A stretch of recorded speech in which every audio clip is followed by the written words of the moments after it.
নমস্কার বন্ধুরা, কেমন আছো? আশা করি সবাই ভালো আছো।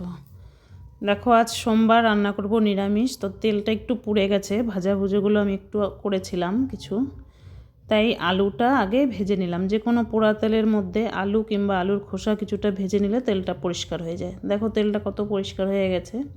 তো পনিরটা ভেজে আমি জিরে আর তেজপাতা ফোড়ন দিয়ে মশলা দিয়ে দিলাম, আর এর মধ্যে নুন হলুদও দিয়ে দিলাম, দিয়ে মশলাটা আমি কষিয়ে নিলাম।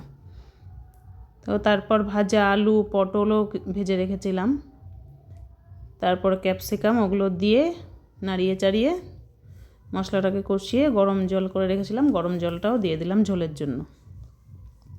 তো ঝোলটা ফুটে গেছে দেখো। এবার আমি পনিরগুলোকে দিয়ে দেব, দিয়ে একটু গরম মশলা দিয়ে পনিরটা এবার নামিয়ে নিলাম। দেখো পনির আমার রেডি হয়ে গেছে। তো আজকে সোমবার যেহেতু নিরামিষ, তো এখন রান্নাবান্না হয়ে গেছে, এবার খাওয়া দাওয়া করব। দেখো ভাত বেড়ে নিচ্ছি সবার জন্য, নিজের জন্য বেড়ে নিলাম। রয়েছে বেগুন ভাজা, পটল ভাজা, আর কুচনো স্যালাড, আর রয়েছে একটু আলুর চিপস, আলু গোল গোল করে একটু মুচমুচে করে ভেজেছি, আর রয়েছে কলাইয়ের ডাল, শিম আর ধনেপাতা দিয়ে করেছি, মূলো দিয়ে, আর হচ্ছে পনিরের তরকারি। তো আজকের ভিডিও এই পর্যন্তই, চলো টাটা।